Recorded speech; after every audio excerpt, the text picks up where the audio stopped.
Paz e graça para você ligado nessa emissora. Começamos agora o seu programa de reflexão, entrevistas e debates de todas as noites. Hoje, uma entrevista muito especial e muito aguardada, porque recebemos com muita alegria o Dr. Wilson Paroski, que é o maior especialista no nosso país e na América Latina em crítica textual. Tive o privilégio de conhecê-lo na Edições Vida Nova, quando ele apresentou o primeiro manuscrito sobre esse assunto, que foi apreciado por ninguém menos do que o Dr. Russell Shedd, de saudosa memória, que em férias, interrompeu as férias para reunir o board da Edições Vida Nova e decidir a publicação dessa obra preciosa, que, segundo o Dr. Shedd confidenciou diretamente para mim, não teria igual em língua portuguesa e nem nos manuais que ele conhecia sobre crítica textual. Isso já faz muito tempo. O Dr. Wilson Paroski nem doutor era naquela época, hoje ele já é doutorado, com passagens pela América do Norte, pela Europa, pela Alemanha, e publicou outra obra a respeito das origens do texto bíblico. E atendeu ao nosso convite, abriu espaço na sua concorrida agenda para estar conosco. Ele é ministro da Igreja Adventista do Sétimo Dia, professor na Universidade Adventista e tenho o privilégio de dizer, meu companheiro de fé e amigo pessoal. Seja muito bem-vindo, Dr. Wilson, paz e graça. Muito obrigado, pastor. É uma alegria muito grande revê-lo e estar com você novamente neste programa. Me sinto honrado e sou grato pelo convite. O privilégio é nosso. Dr. Wilson, por que o senhor se interessou por um assunto tão árido como crítica textual e há quanto tempo o senhor se debruça sobre essa ciência? Foi desde os tempos da faculdade. Eu tive um professor, me lembro muito bem, professor Pedro Apolinário, que era o professor de grego e ele falava muito acerca desta disciplina e ele falava com muita satisfação e me deixou com vontade de conhecer mais. Não tive a oportunidade de tomar esta classe. Na época, o seminário não oferecia uma disciplina em crítica textual, mas eu procurei ler e adquirir algumas obras e pesquisar, e foi assim que surgiu o meu interesse por esta disciplina, que ainda hoje considero extremamente fascinante. E mais tarde, eu viria a escrever alguma coisa e, por minha solicitação, o seminário incluiu esta disciplina na grade e eu tive o privilégio e a alegria de lecioná-la durante vários anos. Então, somando desde o tempo que o senhor começou a se interessar por esse assunto até hoje, dá quanto tempo de pesquisa? Uns 30 anos aproximadamente, um pouco mais talvez. Uns 30 anos se debruçando sobre os manuscritos e sobre os que se escreveu e se disse a respeito desses manuscritos na cristandade. A gente vai assistir a matéria, sempre muito útil e muito importante, que o Zeca preparou a respeito do assunto, e voltaremos com a entrevista especial com o Dr. Wilson Paroski aqui no Vejam Só. Podemos confiar na Bíblia hoje em dia? Talvez essa seja uma pergunta que, para a maioria dos crentes, seja completamente absurda. Afinal de contas, como é possível um cristão desconfiar ou ainda atribuir às Escrituras Sagradas algum tipo de erro? Porém, essa pergunta é muito comum no meio acadêmico e entre os estudiosos do texto bíblico. Afinal de contas, não é um trabalho tão simples conservar um texto assim intacto, sem alterações, durante tantos séculos. A primeira grande questão é a seguinte: não temos hoje em dia mais acesso aos manuscritos originais da Bíblia, que são denominados de autógrafos. Hoje, o que temos acesso são cópias das cópias das cópias. Então, esse trabalho de cópia ou de tradução ou de atualização ou revisão, por mais cuidadoso que fosse, pode sem dúvida conter algum tipo de erro ou ainda diferenças nos textos. Atualmente, o trabalho é basicamente de comparação entre os manuscritos mais antigos com os mais atuais, para assim chegarmos às traduções que temos da Bíblia em português. E já que hoje o assunto é texto bíblico, traduções, alterações, manuscritos, não poderíamos receber pessoa melhor para falar sobre o tema. Hoje, recebemos em nossos estúdios a maior autoridade da América Latina em crítica textual, o pastor da Igreja Adventista Wilson Paroski. Teólogo com pós-doutorado em Novo Testamento, Wilson é também professor universitário, conhecido nacional e internacionalmente por suas publicações e participações em vários congressos. Já ministrou cursos e palestras em diversos países da Europa, América do Norte, América Central e América do Sul. Autor de muitos livros e artigos, aliás, o seu livro mais recente, Origem e Transmissão do Novo Testamento, recebeu da Associação de Editores Cristãos o Prêmio Areté 2013 de Literatura na categoria Estudo Bíblico. Por isso, meu amigo, aproveite. A nossa entrevista especial de hoje já está no ar. Muito bem, hoje o programa é especial, é uma entrevista com o Dr. Wilson Paroski, como nós dissemos na escalada de abertura. Ele é especialista, o maior especialista que nós temos em crítica textual do Novo Testamento. Então, vou começar com o que mais o telespectador ou a telespectadora quer saber. Dr. Wilson, o senhor é cristão há mais de 30 anos, estuda a palavra, é pastor, já pregou na minha igreja, ministrou uma aula inesquecível na Igreja Presbiteriana Independente Vila Moinho Velho, seu nome é lembrado até hoje, né? Eu o visitei na sua casa, conversamos longamente a respeito de várias questões doutrinárias que o senhor me abriu a mente. Dá para confiar na nossa Bíblia? Ela não tem erros? Definitivamente nós podemos confiar na Bíblia que temos. É lógico que os copistas eram pessoas falíveis. Deus usou mãos humanas para que a Bíblia chegasse até nós. A Bíblia não caiu pronta do céu ou foi preservada em placas de ouro, numa caverna ou algo parecido. Não, ela chegou até nós pelos canais normais da história, por mãos humanas. E tudo aquilo que é humano é falível, contém falhas. Os copistas cometeram os seus erros no processo de cópia e recópia da Bíblia. Mas esses erros, ao compararmos os manuscritos, eles podem ser identificados e podem ser corrigidos. E é exatamente esta a função da crítica textual, nos ajudar para que hoje nós tenhamos o texto mais próximo possível daquele que foi produzido pelos evangelistas, pelos apóstolos, tantos séculos atrás. E nós podemos estar seguros de que nós estamos, a Bíblia, o texto bíblico que nós temos hoje, é substancialmente o mesmo que foi produzido pelos apóstolos. O senhor tem essa convicção? Teve dúvidas já a respeito desse assunto durante esses anos todos de pesquisa? Não, eu não tive dúvidas necessariamente com relação à minha convicção, à minha fé. Eu acredito na providência divina e eu tenho certeza de que, sendo a palavra de Deus, de alguma forma Deus a teria preservado. E eu vejo na preservação da sua palavra a intervenção divina. A Bíblia já foi objeto de perseguição. O historiador Eusébio de Cesareia, ele narra na virada do terceiro para o quarto século que ele presenciara cópias das Escrituras sendo queimadas em praça pública durante o período da perseguição.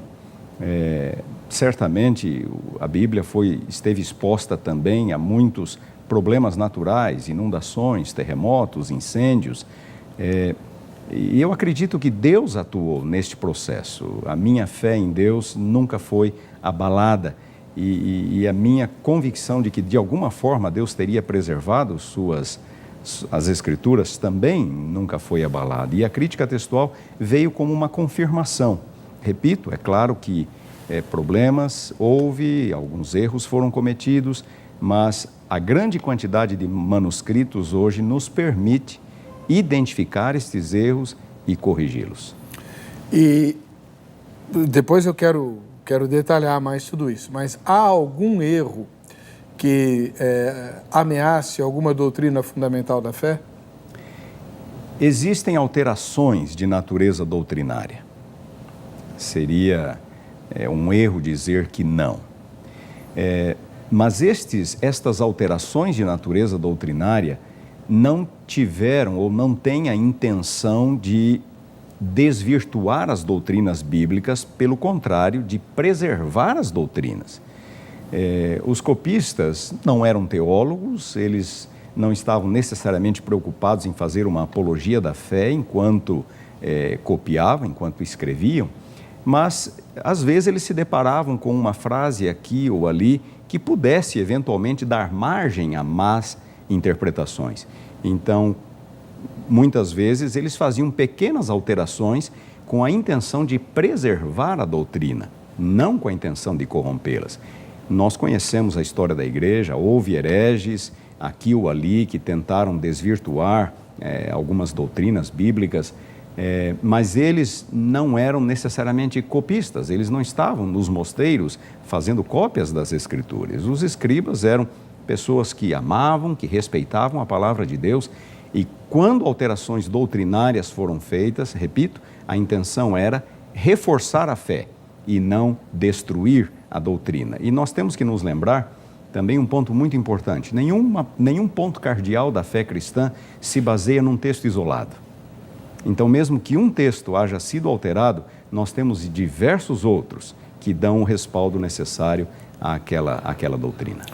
Tem como o senhor citar de memória algum exemplo de intervenção do copista para tentar aclarar isso que o senhor acabou de dizer? Nós temos vários exemplos. Talvez um dos mais conhecidos seja em Lucas, onde ele fala a mãe e o pai do menino, se referindo a Jesus. O copista, sabendo que Jesus não era filho de José, e para preservar a ideia do nascimento virginal de Jesus, ele substituiu o pai por José. Então, então fica José e a mãe do menino. E ele tirou aquela noção de que José pudesse ter sido o pai biológico de Jesus. Este é um exemplo muito simples. Nós temos um outro exemplo extremamente curioso em João capítulo 1, versículo 13. Nós não temos no Evangelho de João praticamente nenhuma referência ao nascimento virginal de Jesus. Nós temos em Lucas, temos em Mateus, não temos em João. Em João nós temos referências à pré-existência de Jesus, mas não ao seu nascimento virginal. E ali no versículo 13, nós teríamos que ler o 12 e o 13. O 12 diz: mas a todos quantos o receberam, deu-lhes o poder de serem feitos filhos de Deus, a saber os que creem no seu nome. E aí um copista, ao chegar no 13, substituiu o plural pelo singular. O texto original diz: os quais não nasceram, nem do sangue, nem da vontade da carne, nem do homem, mas de Deus. E um escriba extremamente criativo substituiu o plural pelo singular. O qual, e aí fica uma referência a Jesus. Não nasceu nem do sangue, nem da vontade da carne, nem do homem, mas de Deus. E com isso ele colocou uma referência ao nascimento virginal de Jesus, onde não havia. Ele mudou o texto? Mudou. Ele corrompeu a fé cristã? Não. Ele apenas quis preservar, colocar uma referência ao nascimento virginal de Jesus num texto que originariamente não fazia referência a ela. Daqui a pouquinho você vai descobrir ou vai saber como é que hoje nós descobrimos essa mudança que o escriba fez. Com medo de que alguém pudesse achar que Jesus era filho humano, ele fez essa alteração, fazendo o versículo 13 de João capítulo 1 se referir a Jesus em vez de se referir aos salvos por Jesus, que é a intenção original do apóstolo João. Como é que a gente pode ter certeza disso? Daqui a pouquinho você vai ficar sabendo. Antes eu tenho uma pergunta para você. Lá no site do programa, no vejamsó.com.br, tem a nossa enquete. Vamos lá. Você tem dúvidas sobre a integridade da Bíblia? Quer dizer, a ideia de que a Bíblia tem erros ou foi corrompida ao longo dos séculos? Primeira resposta: sim, muitas. Segunda: sim, algumas. Terceira: sim, mas muito poucas. Quarta: não tenho nenhuma e nenhuma das anteriores. Tá? É uma pesquisa que a gente está fazendo. Qual o grau de confiabilidade que o texto bíblico tem na sua opinião? Quem votar na enquete concorre ao sorteio da Academia Teológica da Graça de Deus Agrade. Como o assunto é crítica textual, nós vamos sortear a Bíblia, tá? A Bíblia da Sociedade Bíblica do Brasil, uma edição celebrando os 500 anos da Reforma Protestante que se completaram agora em outubro, né, do dia 31 de outubro. E, já que eu falei da grade, anota o telefone, 0 operadora 11 3115 0819, 3115 0819, em São Paulo. Você liga lá e se informa sobre os 15 cursos novos que a grade tem agora para 2018. Vai se planejando, meu irmão, minha irmã. Todos os cursos da grade têm um objetivo único: estimular você a servir melhor ao Senhor, aperfeiçoar o seu trabalho para Deus. Sempre dá para fazer melhor. Então, procure a grade. São mais de 600 filiais no país e todas elas têm o curso bíblico. Algumas têm outros cursos, como esses que eu estou mencionando. Então, para você se informar no horário comercial, amanhã, não hoje, né? Amanhã, no horário comercial, é sábado, mas você pode ligar que vai ter gente te atendendo. 3115 0819, tá bom? A gente vai para o intervalo, voltamos já já com a continuação dessa entrevista com o Dr. Wilson Paroski no Vejam Só. Perdeu seu programa favorito? Agora você pode escolher a que horas quer assistir os conteúdos da HIT. Acesse o YouTube e se inscreva. Canal HIT TV. A TV que faz a diferença cada vez mais perto de você.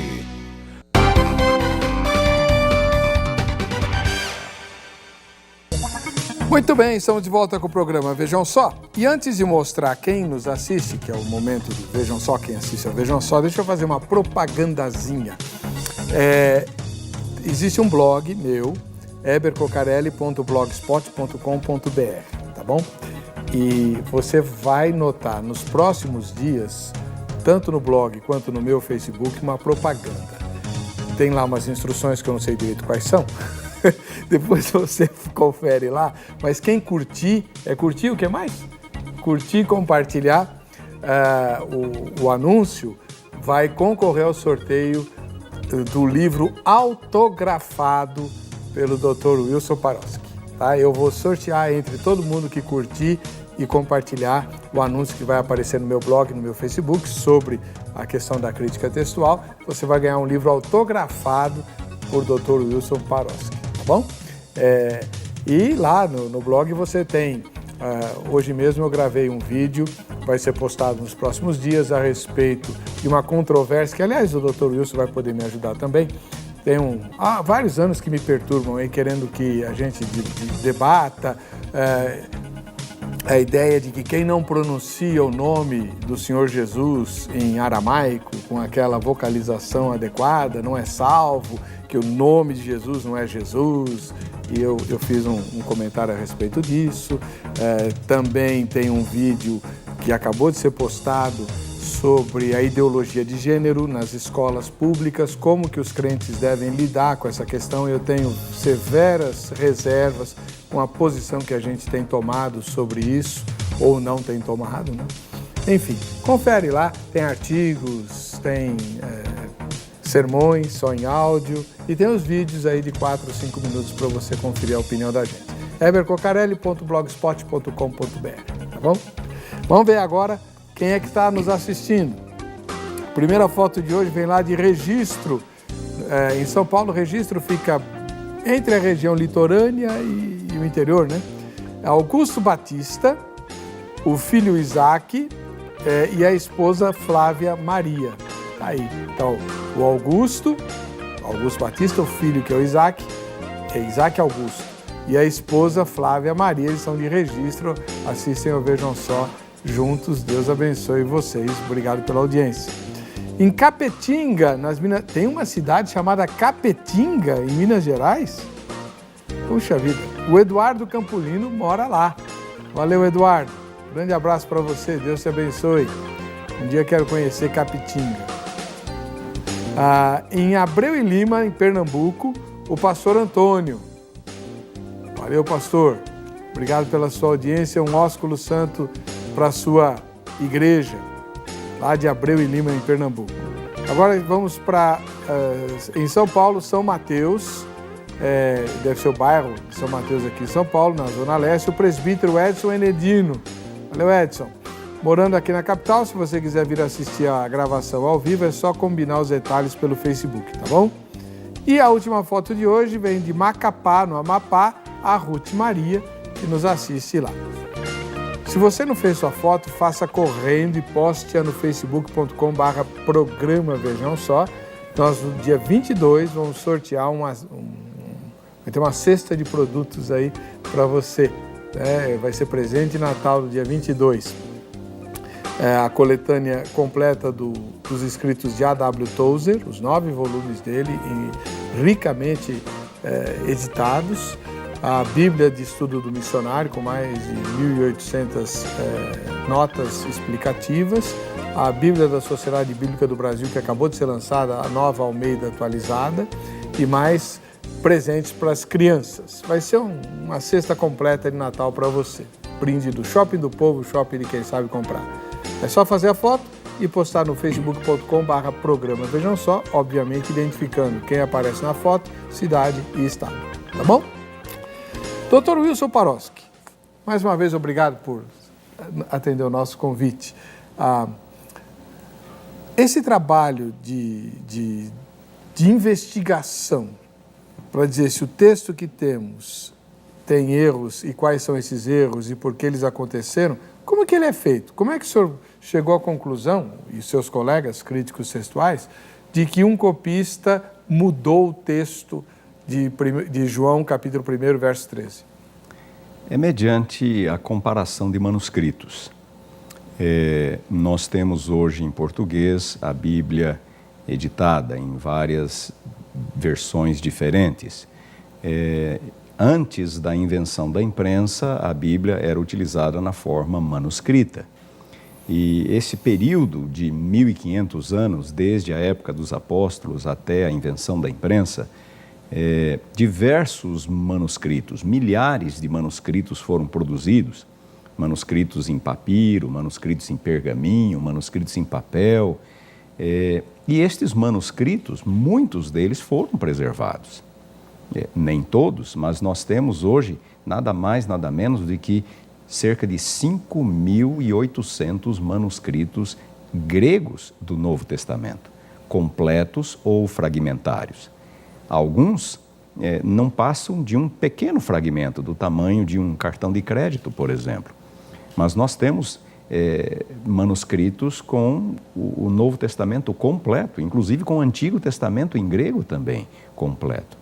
E estes manuscritos, quando comparados, como eu disse a princípio, nos permitem identificar erros, basta comparar 2 manuscritos, um com o outro, e nos permitem também corrigir estes erros.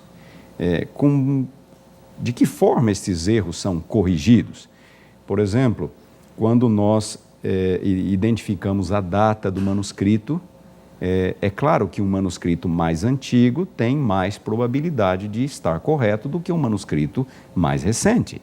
Então, se o manuscrito antigo diz X, o manuscrito mais recente diz Y,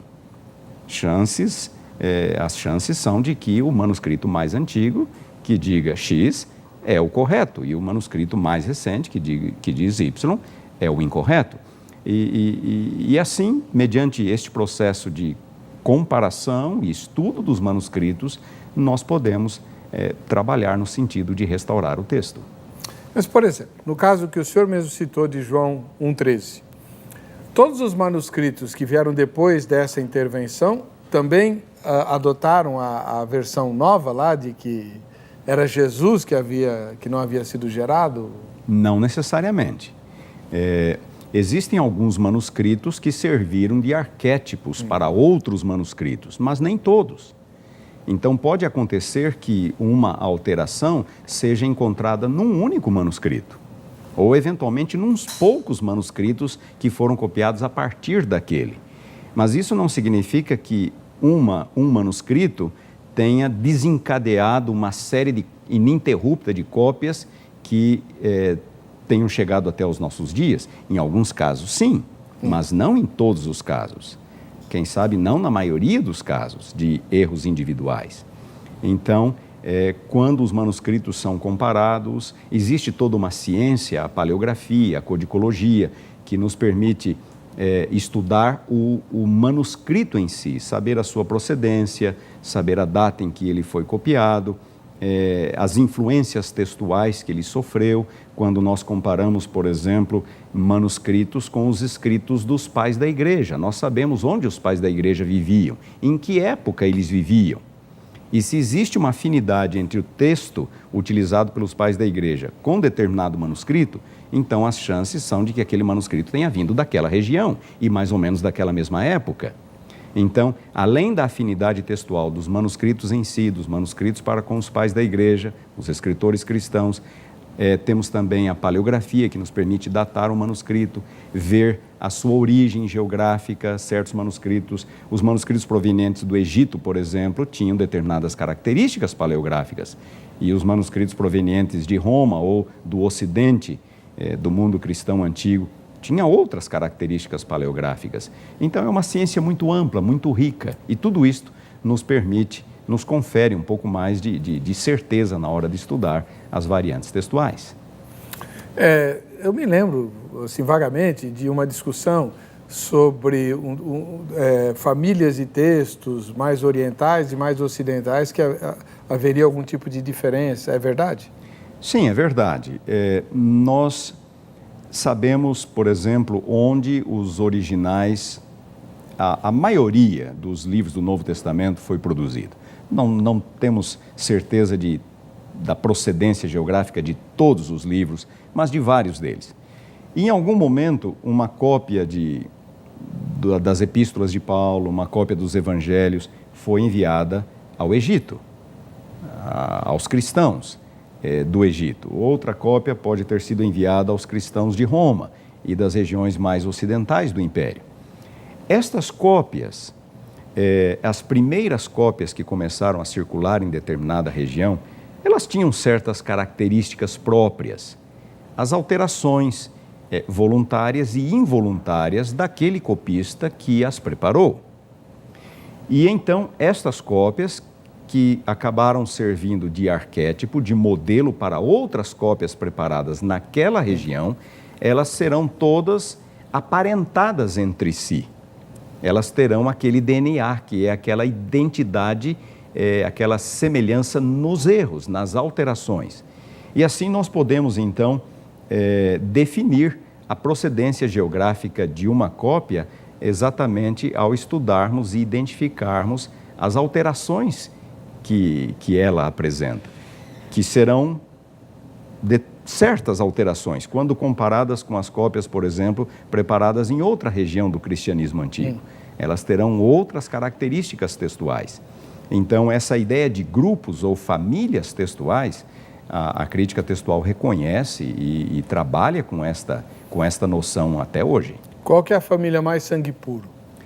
A família que preservou os manuscritos de forma um pouco mais pura é a família alexandrina. São os manuscritos preparados no Egito.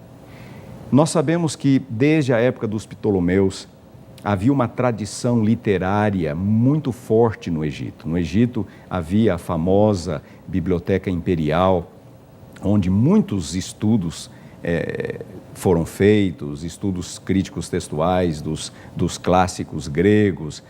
Havia uma tradição, havia copistas, e de uma certa forma nós acreditamos que toda esta tradição literária acabou influenciando também o processo de cópia e recópia dos manuscritos neotestamentários. Também temos que nos lembrar de que faltava no Egito reminiscências pessoais, como por exemplo em Roma. Vários apóstolos estiveram em Roma.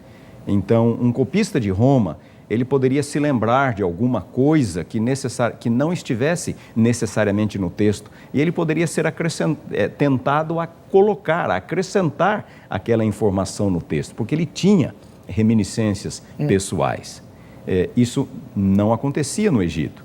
Então, de alguma forma, as cópias preparadas no Egito, elas foram mantidas com menor índice de alterações do que em outros lugares do cristianismo. E qual é o texto que as nossas versões brasileiras se utilizam, se baseiam para fazer as traduções, né? Bom, aí nós temos que perguntar qual é a tradução, qual é a versão, porque existem diferentes, as versões em português são baseadas em diferentes textos gregos do Novo Testamento. Nós temos, a rigor, 2 textos gregos.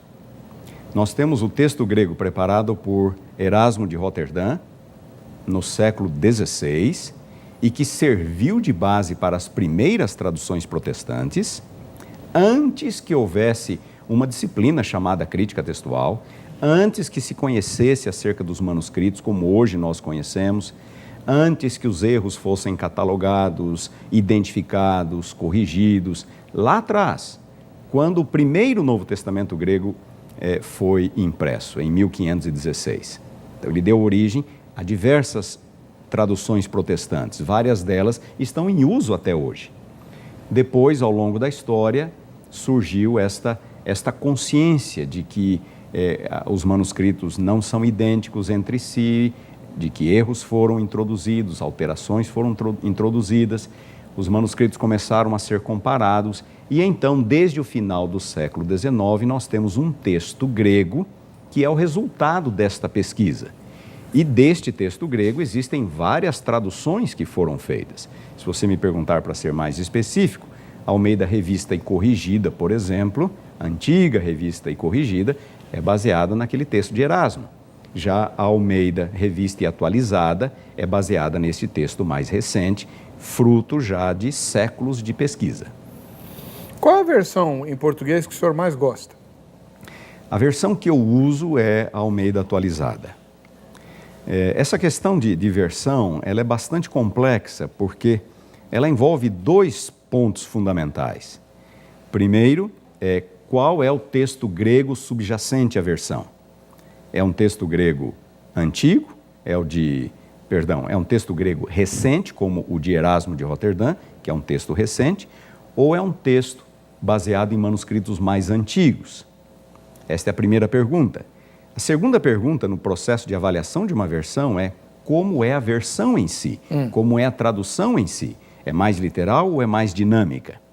Então, eu prefiro uma tradução um pouco mais literal, até para que eu possa trabalhar em sala de aula com os alunos, no processo da interpretação, no processo da exegese. Eu acho que uma tradução mais dinâmica, ela é um pouco interpretativa demais. Então, nós já corremos o risco de estar estudando não só a Bíblia, não só o Novo Testamento, mas o Novo Testamento pelas lentes do tradutor. Então, é um risco que nós corremos. Muita gente, muitos eruditos falam para mim que a Bíblia de Jerusalém é uma ótima tradução. É ou não? É uma ótima tradução. Mas é literal? Ela é literal, embora ela tenha um sotaquezinho católico aqui ou ali. Na primeira edição, por exemplo, nós tínhamos a palavra hóstia lá, nem me lembro a passagem, mas ela vai ter um sotaquezinho católico aqui ou ali, mas é uma boa tradução, sem dúvida nenhuma. O formato dela, por ser um pouco grande, muitas notas de rodapé, acaba não sendo muito adequado para o uso diário. Mas eu recomendo o uso da Bíblia de Jerusalém para consultas, para estudos. Principalmente para quem prega, né? Exatamente. Tá, vamos lá. Qual é, se é que é possível dizer, acho que sim, né? O manuscrito ou fragmento mais antigo que se conhece, qual que é e de quando é? O manuscrito mais antigo catalogado é o Papiro 52, que tem sido datado pelos paleógrafos do ano 125, aproximadamente, da nossa era. É um manuscrito do Evangelho de João. É apenas um fragmento, muito pequeno. São 6 por 9 centímetros. Contém umas poucas palavras do Evangelho de João. E temos segurança de que é de João, porque ele é um manuscrito escrito de ambos os lados. Então, é possível reconstituir a folha exata do Evangelho de João, do qual este manuscrito, este pequeno fragmento restou ou sobreviveu. Então, este é o manuscrito mais antigo atualmente catalogado. É um papiro? É um papiro, foi encontrado no Egito, no início do século, por volta do ano da década de 20 aproximadamente, 1920. Agora, nestes últimos anos tem sido anunciado que os estudiosos já encontraram alguns fragmentos do Evangelho de Marcos que seriam do primeiro século. Do primeiro século. Só que estes fragmentos ainda não foram oficialmente catalogados, na verdade, eles ainda sequer foram publicados, eles já foram estudados ou teriam sido estudados, a notícia já foi divulgada, mas existem muitas questões de direito, de copyright, direito de imagem, que estão envolvidas e por enquanto, eles ainda não vieram a público e não foram oficialmente reconhecidos como tais. Então, há grande possibilidade de, em breve, termos notícia uma notícia oficial de que fragmentos do primeiro século teriam sido encontrados. Exatamente. Importantes nomes do mundo cristão que teriam já, inclusive, manuseado estes manuscritos, como Daniel Wallace, por exemplo. Ele é um dos mais famosos estudiosos do grego do Novo Testamento, tanto da língua quanto do texto, entre os evangélicos, entre os cristãos conservadores. Ele mesmo já fez o anúncio desta descoberta, mas, como eu disse, ainda falta ela ser oficialmente publicada ou divulgada. Então, na verdade, é assim, essa ciência é tão exata que você tem manuscritos catalogados e manuscritos ainda não catalogados, que ainda estão em análise, é isso? Existe um centro da pesquisa textual do Novo Testamento que fica na cidade de Münster, na Alemanha.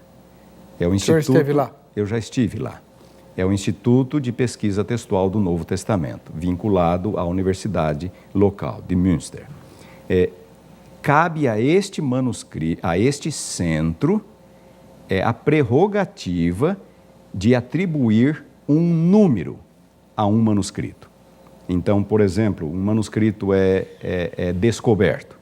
Então, estudiosos estudam o manuscrito, publicam acerca deste manuscrito e cabe a este instituto em Münster dar um número oficial. Por exemplo, cada manuscrito tem o seu número, é o papiro 1, papiro 2, papiro 3, ou o maiúsculo 01, 02, 03. Então, há todo um processo de catalogação. Cabe a este centro, na Alemanha, conferir números oficiais a todo e qualquer manuscrito. Como fizeram com o P52? Como fizeram com o P52. Na verdade, o P52 foi numa época em que esse instituto ainda não existia, mas havia algumas pessoas que estavam trabalhando neste processo de catalogação e unificação de sistemas anteriores, e hoje em dia cabe a esse instituto em Münster, na Alemanha. Muito interessante essa informação, né, de que vamos ter em breve a confirmação de que achamos manuscritos do primeiro século, porque é muito comum a gente ver, o senhor é pastor, teólogo, em escritos liberais, os textos da Bíblia datam do quarto século, quer dizer, foram escritos, o que a gente tem é que quem escreveu 400 anos depois dos eventos, aí isso não é bem verdade, né? Não é bem verdade. Nós temos muitos manuscritos dos períodos dos séculos, do terceiro século, do final do segundo século. É claro que quanto mais próximos dos originais, mais fragmentário vai estar o manuscrito. Uhum. Porque o papiro, embora seja um material durável, o papiro é mais ou menos semelhante ao nosso papel. Em contato com a umidade, ele se decompõe. Em ambientes secos demais, ele se torna quebradiço. E portanto, naquela época, na época em que o Novo Testamento foi escrito, o único material que praticamente se usava era o papiro, à exceção dos judeus que sempre usaram o couro. E os primeiros manuscritos, os originais, os primeiros manuscritos, portanto, eles acabaram se deteriorando, acabaram se perdendo. felizmente foram copiados. E agora, essa ideia de que existe um abismo de 300 anos ou mais entre as cópias mais antigas e os originais não é correta. Nós temos cópias em excelente estado das epístolas de Paulo, por exemplo, dos evangelhos, que remontam ao final do segundo, início do terceiro século. Não tem. É que é fácil, né? Atirar pedra, enfim. Quanto tempo ainda tem nesse bloco, Angélica? Doutor Paroski, o senhor obviamente já foi perguntado sobre isso. Essa controvérsia, que vez por outra aparecem uns modismos entre nós cristãos, né? Essa ideia de que se você não pronunciar o nome adequadamente ou vocalizar corretamente o nome de Jesus, você pode não ser salvo. Como é que o senhor enxerga essas coisas? De onde vem isso, hein? É como você mesmo disse, são modismos.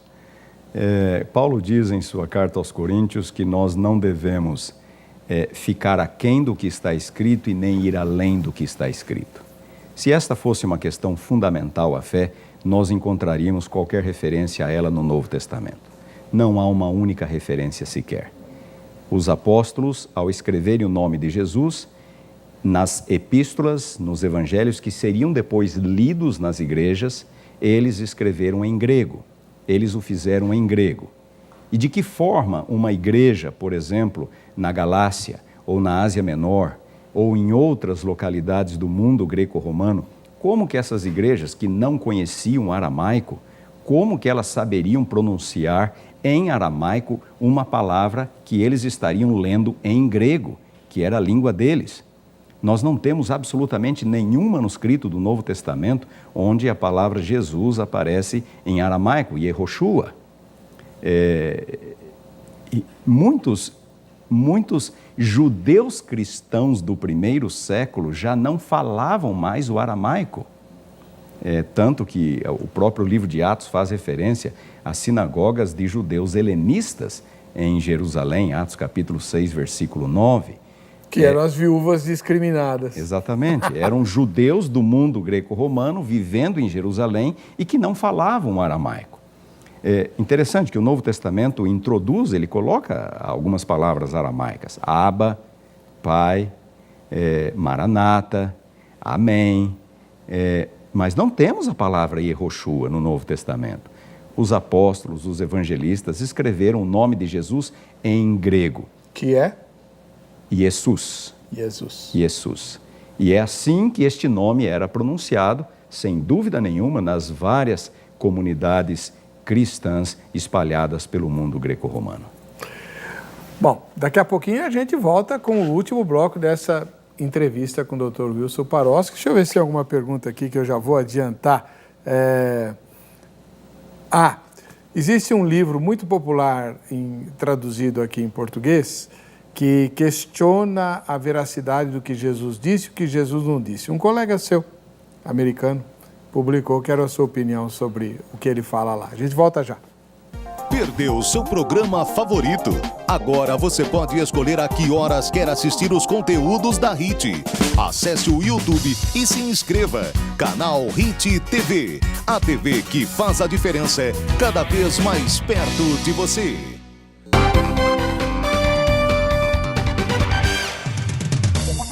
O programa Vejam Só de hoje é uma entrevista especial com a maior autoridade da América Latina em crítica textual do Novo Testamento, o Dr. Wilson Paroski, ministro da Igreja Adventista do Sétimo Dia, professor da Universidade Adventista, a UNASP, e parceiro do programa Vejam Só.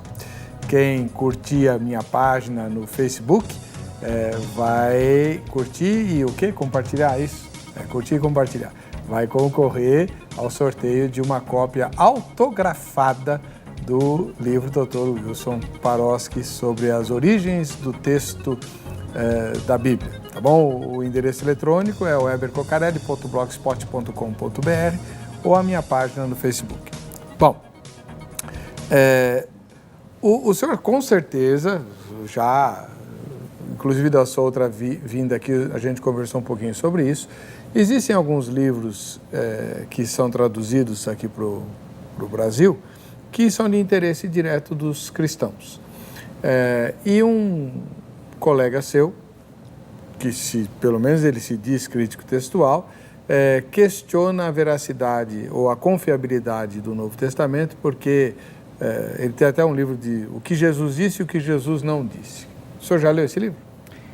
Eu já trabalhei, já pesquisei no livro em inglês, o original. O original. Misquoting Jesus é o título do livro original. Misquoting Jesus. Misquoting Jesus. É bem melhor o texto em inglês, o nome em inglês do que o em português, né? Sim. Ele exagera, ele mente, o que acontece lá? Eu não quero julgar a pessoa de Bart Ehrman.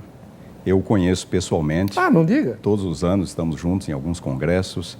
Ele é uma pessoa extremamente capaz, é um crítico textual reconhecido internacionalmente, é uma autoridade em cristianismo primitivo, mas nós temos, na verdade, existem dois Bart Ehrmans. Existem dois. Um é o da academia, é quando ele escreve para acadêmicos. E, por exemplo, ele hoje é o responsável pela continuidade do livro de Bruce Metzger, que é um clássico em crítica textual do Novo Testamento, o texto do Novo Testamento. Mas Bruce Metzger é conservador. Bruce Metzger era conservador, Bart Ehrman foi aluno de Bruce Metzger e Bruce Metzger deixou com ele a incumbência de preparar e de continuar e manter o livro atualizado. E já foi lançada uma edição do livro atualizada por Bart Ehrman. Quando ele escreve para a academia, ele é equilibrado, ele é moderado, ele atua como um acadêmico consciencioso. O problema é que parece que ele descobriu a galinha dos ovos de ouro ao preparar publicações populares para o público em geral, que pouco ou nada entendem de crítica textual. E nestes livros, infelizmente, ele não adota a mesma postura, o mesmo equilíbrio, a mesma profundidade que ele adota nas suas obras acadêmicas. Uhum. E com isso ele gera um alvoroço, ele gera ansiedade e acaba afetando pessoas que não estão preparadas para responder necessariamente aqueles problemas. Bart Ehrman tem uma história muito interessante. Ele estudou no Instituto Moody em Chicago. Ele era fundamentalista, cria na inspiração verbal das Escrituras. E ao ir para Princeton e estudar com Bruce Metzger e tomar conhecimento da crítica textual, dos problemas, ele acabou indo para o outro extremo, abandonou a sua fé, se tornou agnóstico. E então, quando ele escreve para o público em geral, ele conta essa sua jornada, como que ele veio de um ambiente extremamente conservador e por que ele acabou indo para o outro extremo. Agora, ele fala meias verdades no processo. E me permita dar alguns exemplos. Ele diz, por exemplo, que os primeiros copistas eram todos amadores,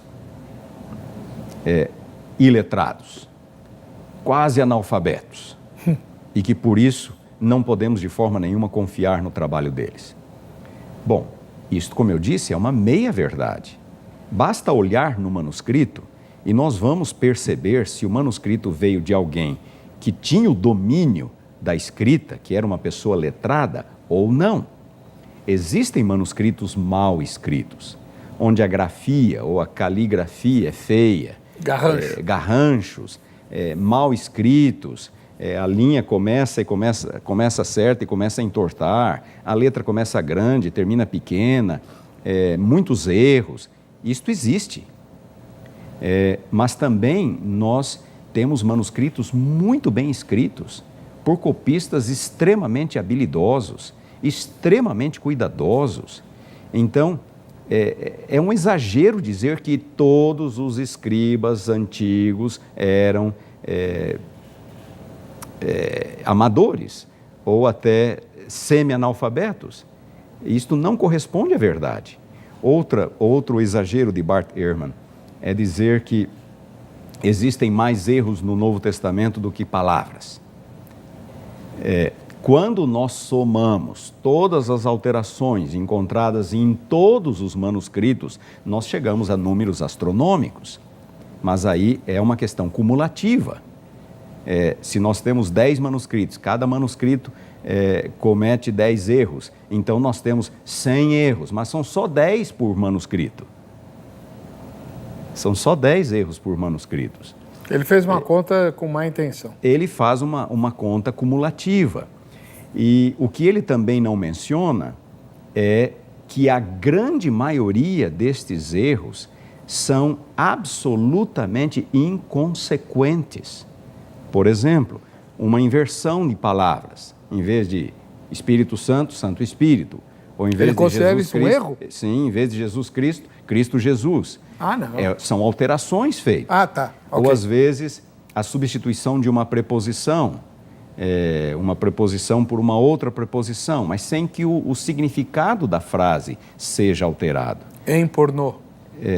Exatamente.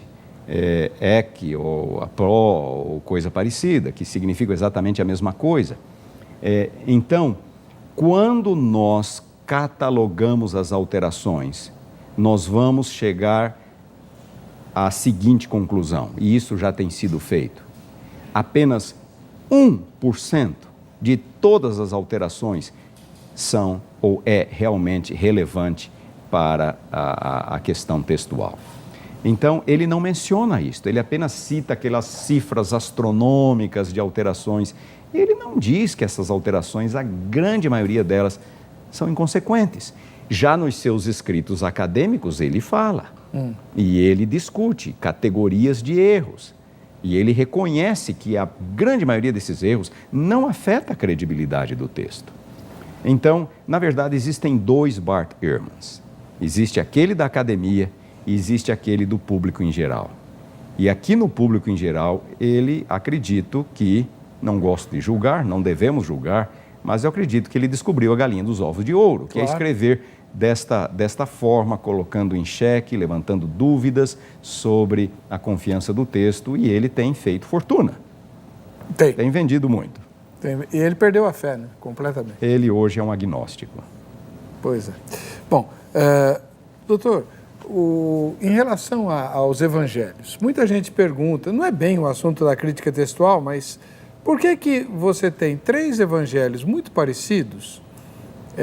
Será que um evangelista copiou do outro? E um evangelho muito diferente? Lucas diz que ele fez uma pesquisa para escrever seu evangelho. Ele é explícito, Lucas capítulo 1, versículos 1 a 4. E em sua pesquisa ele trabalhou com 2 fontes de informação, testemunhas oculares e documentos escritos. Evangelhos já escritos, completos ou, quem sabe, contendo partes do ministério de Jesus.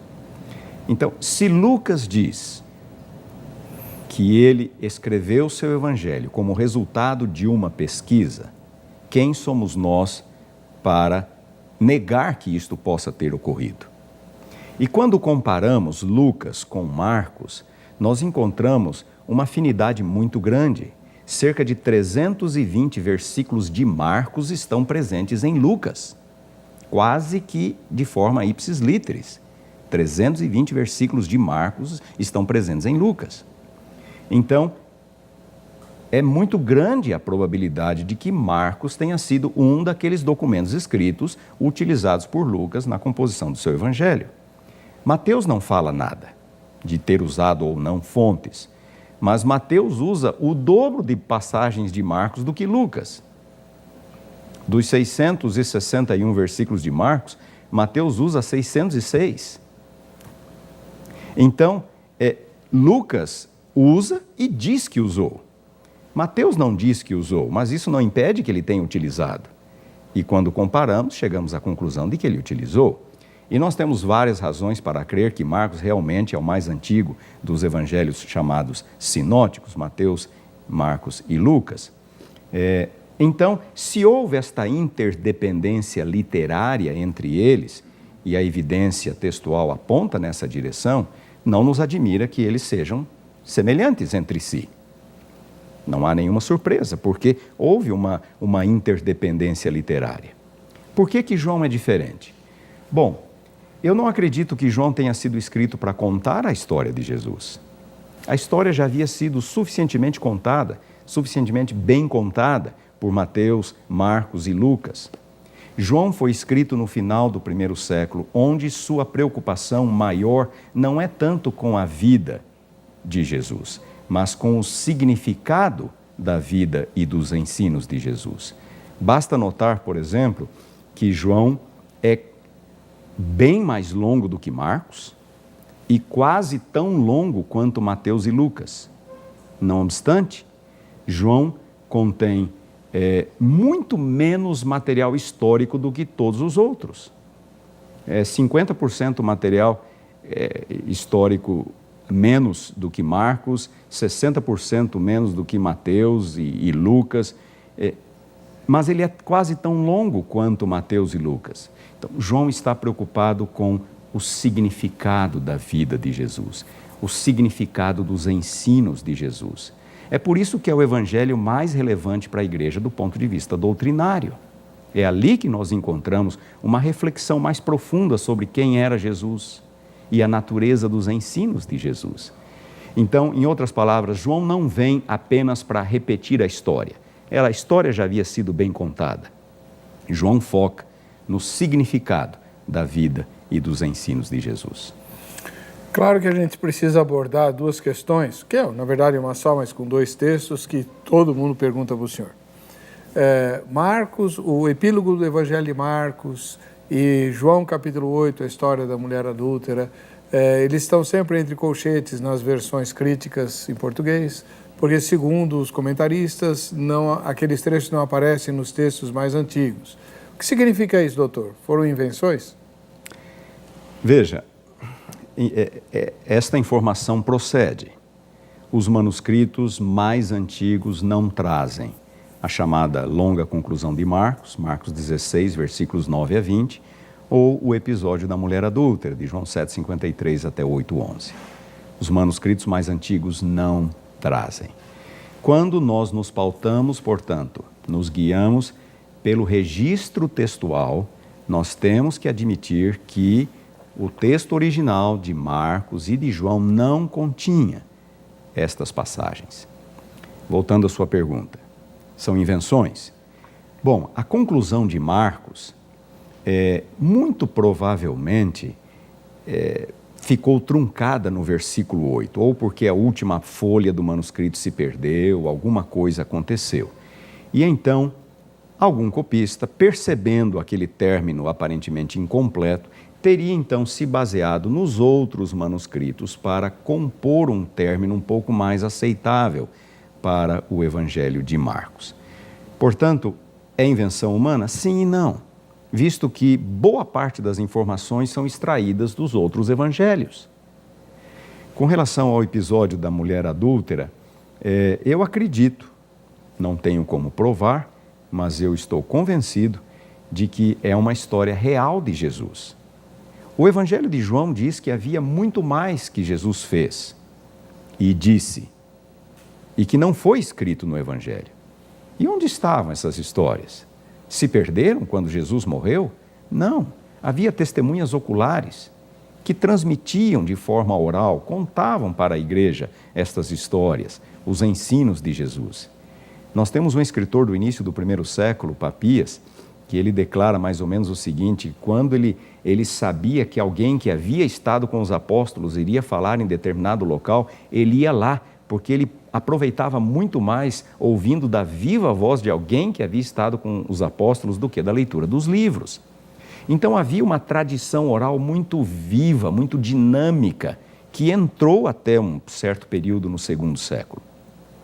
É bem provável que o relato da mulher adúltera, a história da mulher adúltera, seja uma destas histórias, originariamente verídicas, mas não incluídas nos evangelhos e que foi preservada na tradição da igreja até que acabou, em épocas posteriores, sendo incluída no texto bíblico. Neste caso, devemos ser gratos a estes copistas que introduziram essa história. Então, o senhor acredita na inspiração, em que tipo de inspiração da Bíblia? Como é que o Espírito Santo agiu na produção do Novo Testamento? Pedro diz, homens santos falaram, inspirados por Deus.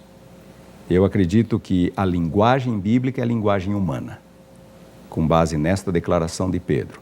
Homens falaram, os homens é que falaram, inspirados pelo Espírito Santo. Nós temos uma outra evidência. É um pouco mais técnico, técnica, mas é possível entender. Voltando à questão das diferenças entre João e os sinóticos, Mateus, Marcos e Lucas. O vocabulário de Jesus em João é diferente do vocabulário de Jesus nos outros evangelhos. O Jesus de João usa palavras que ele nunca usa nos outros evangelhos. E o vocabulário de Jesus dos outros evangelhos, muitas daquelas palavras estão ausentes do vocabulário de Jesus em João. E o vocabulário de Jesus em João é idêntico ao vocabulário de João das suas epístolas. Conclusão: o vocabulário de Jesus em João é de João. Em outras palavras, nós não teríamos no Novo Testamento a ipsíssima verba de Jesus, as palavras exatas de Jesus, até porque Jesus falou em aramaico e os escritores escreveram em grego. Mas nós temos a ipsíssima vox, a voz, os ensinos de Jesus foram preservados na linguagem dos escritores. João relatou o que Jesus disse nas suas palavras. Mateus, Marcos, Lucas, nas suas palavras, aquilo que Jesus ensinou. Portanto, eu acredito que o chamado modelo da inspiração dinâmica, onde o Espírito Santo comunica ideias e o escritor registra essas ideias nas suas palavras, faz mais justiça à evidência bíblica. E essas histórias que a gente vira e mexe, vê nos canais de documentários e tal, foi descoberto o Evangelho onde Maria Madalena era esposa de Jesus e não sei o quê. Isso não é nada novo, né? Mas é apresentado como se fosse algo novo e tal. Aí o povo da teoria da conspiração, tá vendo? Como é que o senhor enxerga essas coisas? Veja, são textos antigos também. São textos antigos. No segundo e terceiro séculos, talvez o maior desafio da igreja era o gnosticismo. O gnosticismo era uma mistura de religião bíblica com filosofia grega, com ideias das religiões orientais, que colocava ênfase no conhecimento. A morte de Jesus não é importante no gnosticismo. Muitos documentos gnósticos sequer mencionam a morte de Jesus. O que salva não é a morte de Jesus, mas o conhecimento. A palavra gnosticismo vem do grego gnosis, que significa conhecimento. E os gnósticos eram muito... eles gostavam de escrever sobre lacunas da vida de Jesus. E nestas lacunas, eles gostavam de colocar ali os seus ensinamentos. Então, eles escreveram sobre a infância, eles escreveram sobre a família de Jesus, a suposta esposa de Jesus, ou coisas dessa natureza, com a intenção de promover os seus ensinamentos. Então, algumas coisas importantes aqui. Estes documentos são antigos, mas são posteriores aos nossos evangelhos. São posteriores. Estes documentos trazem ideias conflitantes com aquelas que nós encontramos no Novo Testamento e que fazem parte da ortodoxia cristã. E muitas dessas ideias incompatíveis, não só conflitantes, não só diferentes, mas incompatíveis com aquilo que nós encontramos no Novo Testamento. Nós acreditamos que haja uma unidade no Novo Testamento. O apóstolo Paulo, por exemplo, ele interpreta a vida e os ensinos de Jesus de uma forma extraordinária e confere à vida de Jesus um valor salvífico, assim como Jesus o faz nos evangelhos, especialmente em Marcos, especialmente em João. Mas os gnósticos vão em outra direção, completamente diferente. Quando a trajetória do gnosticismo é mapeada, nós percebemos que o gnosticismo é posterior e foi influenciado pela teologia cristã, e não o contrário. Não é o Novo Testamento que foi influenciado pelo gnosticismo, como alguns até já disseram. é o contrário. É uma heresia cristã posterior. Dr. Wilson Paroski, é sempre um grande privilégio recebê-lo aqui. Muito obrigado. A gente louva a Deus pela sua vida, né? Pelo fato de o senhor ter ouvido o chamado dele e ter dedicado a sua vida a um estudo tão árido. Crítica textual, eu li o seu livro, que eu tive o privilégio de ser o primeiro a tomar contato com os manuscritos, né? Me lembro bem daquela tarde, lá na Vida Nova. É um trabalho extenuante, árduo, chato, que dói, né? O senhor devia sofrer de insônia, não? Eu não acho chato. Eu gosto. Mas é preciosíssimo, extremamente valioso, né? E louvo a Deus pela vida do irmão e pela humildade que o irmão sempre teve, né? A sua simplicidade é tocante. Muito obrigado por ter estado conosco. Eu que agradeço e não mereço estas palavras tão elogiosas, mas para mim é uma alegria revê-lo, é uma alegria estar aqui. Aprecio muito o relacionamento, a amizade que temos e prezo muito por ela. Muito obrigado. Eu acabei esquecendo de chamar o Povo Fala. Tem tempo ainda, Angélica? Então vamos ver as perguntas aí. Quem que respondeu pro Zeca? Vamos lá. Como é que a gente pode ter certeza que o texto bíblico que a gente tem hoje, ele é o verdadeiro, que ele não foi corrompido ou adulterado ou alterado, já que nós não temos acesso ao original dele, né? Acho que quando se trata da Bíblia, ela é um livro que não pode ser interpretado somente humanamente falando. Então a primeira coisa que você tem certeza, no meu ponto de vista, é que quando você lê o livro, não é como você lê um comentário qualquer bíblico, mesmo que seja respeitado o escritor, ou como você lê um livro de história, alguma coisa assim. Quando você lê ele, o autor, ou quem inspirou as pessoas que escreveram, está presente. Então aquilo que você sente quando lê, te dá uma certeza de que o livro é inspirado divinamente. Bom, então vamos lá. A Bíblia é composta de fatos históricos. Para isso a gente precisa estudar. Então a gente pega os compilados com tudo que a gente tem as universidades que existem para isso. Para a gente ver se aquilo que consta na Bíblia, se ela bate com todos os fatos históricos que nós temos. Eu acredito que é complicado, né, cara? É complicado a gente saber porque a gente não tem acesso, né?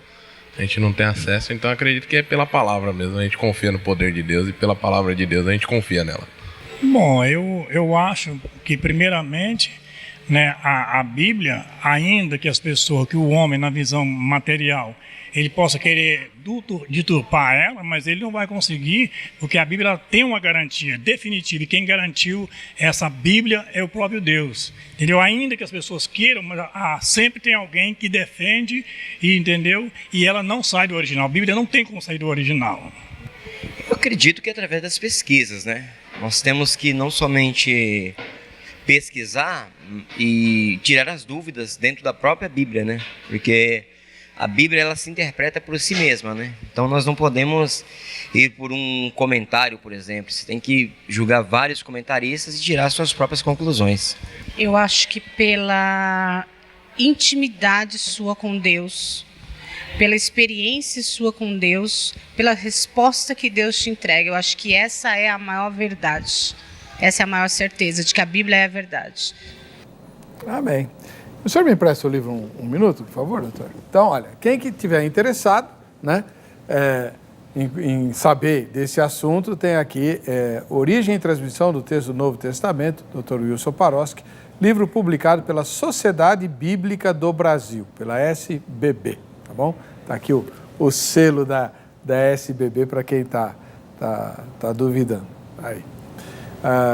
Mais uma vez, muito grato. E a minha propagandazinha.